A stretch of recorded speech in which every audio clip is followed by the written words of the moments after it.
இங்க பாரு சுரபி, விக்ரம் இந்த வீட்டை உன்னோட பணத்துல தான் வாங்கியிருக்கான். அதனால இதெல்லாம் உன் பேர்ல இருக்கான்னு செக் பண்ணிக்கோ என்று ரேணுகா சொன்னார்.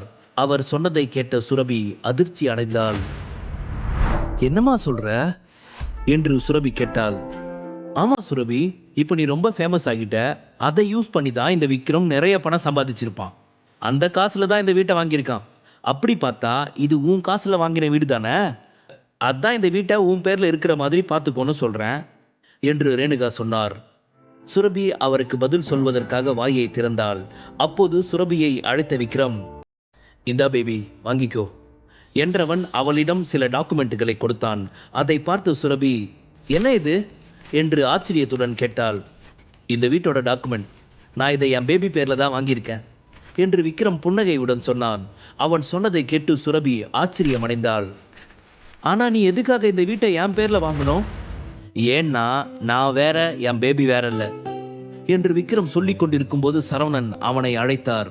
அவன் சென்றதும் தன் கையில் இருந்த டாக்குமெண்ட்டுகளை தன் அம்மாவின் முன்பு விசிறி அடித்த சுரபி, பார்த்துக்கோங்கம்மா, விக்ரம் இந்த வீட்டை என் பேர்ல தான் வாங்கியிருக்கான். ரொம்ப ஃபீல் பண்ணாத. உன் பணத்துல தான் அவன் இந்த வீட்டை வாங்கியிருக்கான். அப்படியே அவன் பணத்துல இந்த வீடை வாங்கியிருந்தாலும் அதுல பெருசா பெருமைப்பட்டுக்க ஒன்றும் இல்லை. அப்புறம் சுரபி, எப்போ பார்த்தாலும் டிசைன் அதிலே கவனமா இருக்காத. கொஞ்சம் பெரிய ஆளுங்க கிட்டேயும் ஃப்ரெண்ட்ஷிப் உருவாக்கிக்கோ. உன் அசிஸ்டண்ட்டை பார்த்தியா? உன்னை விட அவனுக்கு உன் பேரை யூஸ் பண்ணி எப்படி பணம் சம்பாதிக்கணும்னு தெரிஞ்சிருக்கு என்று ரேணுகா சொன்னார். சுரபி அவரை அலட்சியமாக பார்த்தாள். அவளுடைய பெற்றோருக்கு தெரியாமல் இருக்கலாம், ஆனால் இதையெல்லாம் விக்ரம் தன் சொந்த உழைப்பால் தான் வாங்கி இருக்கிறான் என்ற உண்மை சுரபிக்கு நன்றாகவே தெரியும். கண்ணிமைக்கும் நேரத்தில் சில நாட்கள் கடந்துவிட்டன.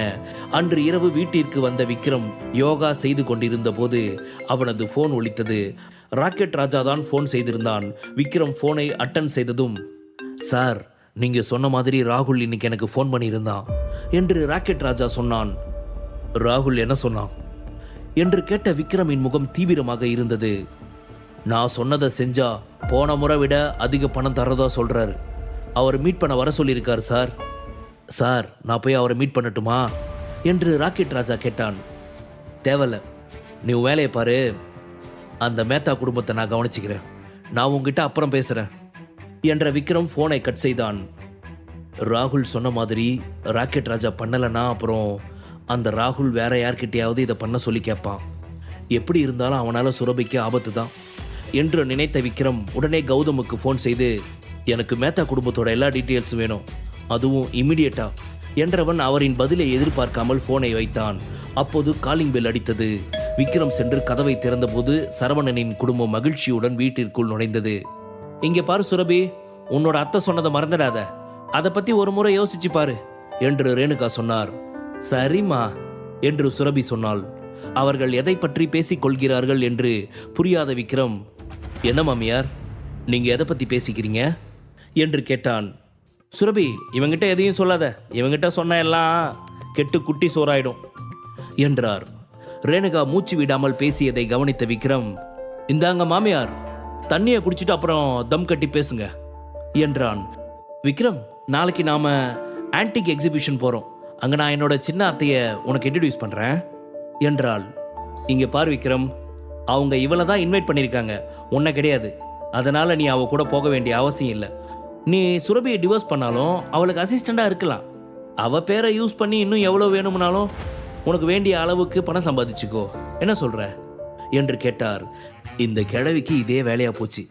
இதை கேட்டுக்கிட்டு இருந்தா நம்ம நேரம் தான் வீணாகும் என்று நினைத்த விக்ரம் எதுவும் சொல்லாமல் தன் அறைக்கு சென்று தியானம் செய்ய தொடங்கினான். விக்ரம் சொல்வதை பார்த்த ரேணுகா, பாத்தியாடி, நான் பேசிக்கிட்டே இருக்கேன், எவ்வளவு திமிரா கிளம்பி போயிட்டே இருக்கான். எவ்வளவு நாள் நீ இவனை தலையில தூக்கி வச்சு ஆடுறன்னு நானும் பார்க்குறேன். போதும்மா, அப்படியெல்லாம் ஒரு நாளும் நடக்காது. விக்ரம் நம்ம குடும்பத்துக்காக எவ்வளவு பண்ணியிருக்கான். அதெல்லாம் மறந்துட்டு உன்னால எப்படிமா இப்படியெல்லாம் பேச முடியுது என்று சுரபி சொன்னாள். தான் இனி என்ன சொன்னாலும் தன் அம்மா புரிந்து கொள்ள மாட்டார் என்பதை உணர்ந்த சுரபி அவரிடம் மேலும் வாக்குவாதம் செய்ய விரும்பாமல் தன் அறைக்கு சென்றாள். மறுநாள் காலை விக்ரமும் சுரபியும் தயாராகி வெளியே வந்தனர். கௌதம் ஏற்கனவே காருடன் காத்திருந்தார்.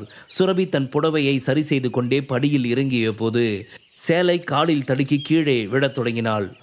ஐயோ என்றவள் தான் கீழே விழப்போகிறோம் என்று நினைத்து கண்களை இறுக்கமாக மூடிக்கொண்டாள். ஆனால் அதற்குள் ஒரு கை அவள் இடுப்பை வளைத்து அவளை நேராக நிற்க வைத்தது. அடுத்த கணம் அந்த கைக்கு சொந்தக்காரன் யார் என்று அவளுக்கு புரிந்துவிட்டது. விக்ரம் அவளுடன் நிறைய பேசினாலும் இதுவரை ஒரு முறை கூட அவளை தொட்டது இல்லை. அவனின் முதல் தொடுகை அவளுக்கு ஏதோ ஒரு மாற்றத்தை உண்டு பண்ணியது. அவளை தன் கைப்பிடியிலேயே வைத்திருந்த விக்ரம், பார்த்து நடக்கிறது இல்லையா பேபி என்றான். ஆனால் அவன் குரல் சுரபியின் காதில் விழவில்லை. அவள் வேறு உலகத்தில் சஞ்சரித்துக் கொண்டிருந்தாள். அதை கவனித்த விக்ரம் தன் ஒற்றை விரலால் அவளின் முக வடிவை அளந்தவன், பேபி, நாம் இப்போ எக்ஸிபிஷனுக்கு போகணும், போகலாமா இல்ல என்றான். அவன் குரலில் தன்னிலைக்கு திரும்பிய சுரபி அவனிடமிருந்து விலகி நின்றாள். சொல்லு பேபி என்று விக்ரம் ஹஸ்கி வாய்ஸில் கேட்டான். அவன் கேள்வியில் முகம் சிவந்தவள், பேசாம வா போலாம் என்று சொல்லிவிட்டு வேக வேகமாக ஓடி சென்று காரில் ஏறினாள். அவளின் முகசிவப்பை பார்த்து விசில் அடித்தபடி விக்ரம் காரில் ஏறி அமர்ந்தான். அவர்கள் இருவரும் அமர்ந்ததும் கௌதம் காரை ஸ்டார்ட் செய்தார். இருவருமே ஒருவித மந்தகாச மனநிலையில் இருந்தனர். எனவே சிறிது நேரம் காரில் அமைதி நிலவியது. விக்ரம் கண்களை மூடி அந்த உணர்வை அனுபவித்துக் கொண்டிருந்தான். அப்போது சுரபி, விக்ரம், அம்மா சொல்றத எல்லாம் பெருசா எடுத்துக்காத. அம்மா நிறைய பேசுவாங்களே தவிர மனசுல எதுவும் இருக்காது. எனக்கு தெரியும், அவங்க உன்னை ஒவ்வொரு முறையும் இன்சல்ட் பண்ணிக்கிட்டு தான் இருக்காங்க. உனக்கு நிச்சயம் அவங்க மேலே கோபம் இருக்கும். ஆனால் ப்ளீஸ் எனக்காக அவங்கள பொறுத்துக்கோ என்றாள். தன் கண்களை திறந்து அவளை பார்த்த விக்ரம், இட்ஸ் ஓகே பேபி, அவங்க என்னோட மாமியார் தானே, நான் அவங்க சொல்கிறது எதையும் பெருசாக எடுத்துக்கல. அதனால் நீ இந்த சின்ன மூளையை போட்டு ரொம்ப கஷ்டப்படுத்தாத, சரியா என்றான். ரொம்ப சந்தோஷம் விக்ரம். அப்புறம் நீ ஏற்கனவே என் குடும்பத்துக்காக நிறையா பணம் செலவு பண்ணிட்ட. எனக்கு அதில் கொஞ்சம் கூட விருப்பம் இல்லை. ஸோ நீ உன் ஃப்ரெண்டுக்கு கொடுத்த பணத்தையும் கார் வாங்கின பணத்தையும் நான் உன் அக்கௌண்ட்டுக்கு ட்ரான்ஸ்ஃபர் பண்ணிடுறேன். ஆனால் அதுக்கு மேலே என்கிட்ட பணம் இல்லை. ஸோ நீ வீட்டை உன் பேர்லேயே மாற்றிக்கோ என்று சுரபி சொன்னாள். என்ன பேபி இப்படியெல்லாம் பேசுகிற? நானும் இந்த குடும்பத்தில் ஒருத்தன் தானே. என் குடும்பத்துக்காக நான் இதெல்லாம் பண்ணேன். இப்போ நீ எனக்கு பணம் கொடுத்து என்னை வேற யாரோ மாதிரி தள்ளி நிறுத்த போறியா என்று விக்ரம் கேட்டான். இல்லை விக்ரம், எனக்கு உன்னோட பணத்தை யூஸ் பண்ண பிடிக்கல. ப்ளீஸ், அதனால் நான் கொடுக்குற பணத்தை வாங்கிக்கோ. இல்லைனா என்னால் நிம்மதியாக இருக்க முடியாது. ஓகே பேபி, நான் வாங்கிக்கிறேன். ஆனால் இப்போ கிடையாது. நீ நல்லா சம்பாதிக்கும் போது வட்டியோடு சேர்த்து வாங்கிக்கிறேன். இப்போதைக்கு எதுவும் வேண்டாம். அது சரி விக்ரம், நீ எப்படி அந்த வீட்டை வாங்கின? உனக்கு எங்கிருந்து இவ்வளவு பணம் கிடைச்சது என்று சுரபி கேட்டாள். அவள் அவ்வாறு கேட்டதும் விக்ரம் திருதிருவென்று முடித்தான். பேபி, என்னால் ஒன்று மட்டும்தான் சொல்ல முடியும். அதெல்லாம் என்னோட பணம், நான் கஷ்டப்பட்டு சேவ் பண்ணது என்றான். அவர்கள் இருவரும் பேசிக் கொண்டிருந்த போது ஒரு பழங்கால தெருவின் முன்பு கௌதம் காரை நிறுத்தினார். ஏய் சுரபி, வந்துட்டியா? உனக்கு ஃபோன் பண்ணலாம்னு இப்பதான் நினைச்சேன் என்று சொன்னபடி வசுந்தரா அங்கு வந்தார். அவர் மாடனாக உடை அணிந்திருந்தார். அவர் அருகே அமைதியாக ஒருவர் நின்று இருந்தார். அவர் வேறு யாரும் அல்ல, வசுந்தராவின் கணவன் மோகன். சுரபிக்கு அருகே நின்று இருந்த விக்ரமை மோகன் பார்த்தார். அவருக்கு அவனை தெரியும். அவனை பார்த்ததும் அவர் முகம் மாறியது. சுரபியின் அருகே வந்த வசுந்தரா விக்ரமை ஒரு பார்வை பார்த்துவிட்டு, இங்க பாரு சுரபி, நான் என்ன சொன்னாலும் அது உன்னோட நல்லதுக்காகத்தான் இருக்கும். முடிஞ்ச வரைக்கும் சீக்கிரம் இவனை கட் பண்ணி விட்டுடு. இவனால நீ எல்லார்கிட்டையும் கேவலப்பட போற. நான் சொல்றதை கேளு. நீ எவ்வளவு தூரம் இவனை விட்டு விலகி இருக்கியோ அவ்வளவு உனக்கு நல்லது. இவனை விட்டுட்டு நீ வேற நல்ல பையனை பார்த்து கல்யாணம் பண்ணிக்கோ. வா சுரபி, உனக்காக பெரிய பெரிய ஆட்கள் எல்லாம் மேலே வெயிட் பண்ணுறாங்க. நான் உனக்கு அவங்கள இன்ட்ரடியூஸ் பண்ணுறேன் என்று வசுந்தரா சொன்னார். விக்ரம் ஏதோ சொல்ல வருவதற்குள் அவனை தடுத்து நிறுத்திய சுரபி, வாங்கத்த போகலாம் என்றவள் அவனையும் அழைத்து கொண்டு வசுந்தராவுடன் மேலே சென்றாள். இங்கே பாத்தியா விக்ரம், இங்கே இருக்கிற எல்லாரும் எவ்வளவு அழகாக ட்ரெஸ் பண்ணியிருக்காங்கன்னு. அதே சமயம் நீ எப்படி ட்ரெஸ் பண்ணியிருக்கன்னு பாரு. இப்போ தெரிஞ்சிருக்குமே உன் தகுதி என்னன்னு. ஆஃப்டர் ஆல் நீ ஒரு மிடில் கிளாஸ் என்று வசுந்தரா ஏளனமாக சொன்னார். அவர் சொன்னது கேட்காதது போல தன் காதை குடைந்த விக்ரம் அவரை அலட்சியமாக பார்த்தான். அவன் செய்கையை கண்டு கோபத்தில் பல்லை கடித்த வசுந்தரா அதற்கு மேல் எதுவும் பேசாமல் சுரபியை அழைத்து சென்று சோஃபாவில் அமர வைத்தார். விக்ரமும் அவர்களை பின்தொடர்ந்து சென்றான். ஹாய் ஆண்டி, இதுதான் நீங்க சொன்ன சுரபியா என்று சுரபியை பார்த்தபடி சந்துரு கேட்டான். ஆமா சந்துரு, நான் சொன்ன சுரபி இவதான். இது சந்துரு, உன் மாமாவோட அண்ணன் பையன். இவன் பிரான்ஸில் படிச்சிருக்கான்.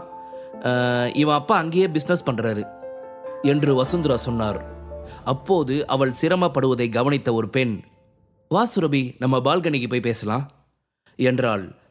போ சுரபி, அவள் பேர் தீபிகா, வெரி ஆக்டிவ் பர்சன். இந்த ஹை சொசைட்டியில் எப்படி நடந்துக்கணும்னு அவள் உனக்கு சொல்லுவான். ஆர்னமெண்ட் டிசைன் பண்ணுறது மட்டும் வாழ்க்கையில் வாழ்க்கையை எப்படி என்ஜாய் பண்ணணும்னு தெரிஞ்சுக்கணும் போ என்று வசுந்தரா சொன்னார். உன் அத்தை சொல்கிறதெல்லாம் உண்மையா சுரபி? உன்னை நினைக்கும் போது எனக்கே ரொம்ப பாவமாக இருக்கு. அப்படிப்பட்டவன் கூட உன்னால் எப்படி வாழ முடியுது என்று தீபிகா கேட்டாள். தீபிகா, தேவையில்லாமல் அந்த வேஸ்ட் ஃபெலோ பற்றி சுரபி கிட்ட பேசாத. அவனை பற்றி கேட்டாலே எனக்கு கோபம் வருது. இவ்வளவு அழகான பொண்டாட்டியை எப்படி பார்த்துக்கணும்னு கூட அவனுக்கு தெரியல. அவனெல்லாம் என்ன ஆம்பளையா என்று சொன்னபடி சந்துரு அங்கு வந்தான். சந்துரு அவளை ஒயின் குடிக்க அழைத்தான். அவன் அழைத்து பிறகு போகாமல் இருந்தால் நன்றாக இருக்காது என்று சுரபியின் அத்தையும் மாமாவும் சொன்னதால் வேறு வழி இல்லாமல் சுரபி அவனுடன் சென்றாள். நல்ல அத்தை மாமா, எவன் கூடயோ குடிக்க யாம் பொண்டாட்டி அனுப்பி வைக்கிறாங்க என்று நினைத்த விக்ரம் சுரபியை பின்தொடர்ந்து சென்றான். அவன் அங்கு சென்றபோது சந்துரு ஒரு ஒயின் கிளாஸை எடுத்து சுரபியின் கையில் கொடுத்தான். தேங்க்ஸ் என்றபடி சுரபி அதை வாங்கி கொண்டாள். அப்போது அங்கு வந்த விக்ரமை பார்த்த சந்துரு அவனிடமும் ஒரு கிளாஸை கொடுத்தான். நோ தேங்க்ஸ், நான் குடிக்கிறதில்ல என்று விக்ரம் சொன்னான். அவன் சொன்னதை கேட்ட அனைவரும் ஆச்சரியமடைந்தனர். சந்துரு போன்ற ஒருவன் விக்ரமை குடிக்க அழைப்பதே பெரிய விஷயம். ஆனால் அவனோ வேண்டாம் என்று விட்டான். அது சரி, நீ யாரு என்று சந்துரு கேட்டான். விக்ரம் அதற்கு பதில் சொல்வதற்குள், நம்ம சுரபியோட அசிஸ்டன்ட், அவ எங்க போனாலும் அவனும் கூடவே வருவான் என்று வசுந்தரா சொன்னார். ஓ, நீ அசிஸ்டண்டா? ஃப்ரீயா ட்ரிங்க் பண்ண ஆஃபர் பண்ணா வேண்டாம்னு சொல்ற? உனக்கெல்லாம் இப்படி ஒரு சான்ஸ் திரும்ப திரும்ப கிடைக்குமா என்ன என்று சந்துரு கேட்டான். குடியை கெடுக்கும், குடிப்பழக்கம் உடல் நலத்தை கெடுக்கும் என்று விக்ரம் வசனம் பேசினான். இது படம் ஆரம்பிக்கிறதுக்கு முன்னாடி தியேட்டர்ல ஸ்கிரீன்ல போடுற டைலாக்ல, இது எதுக்காக நீ சொல்ற என்று சந்துரு கேட்டான்.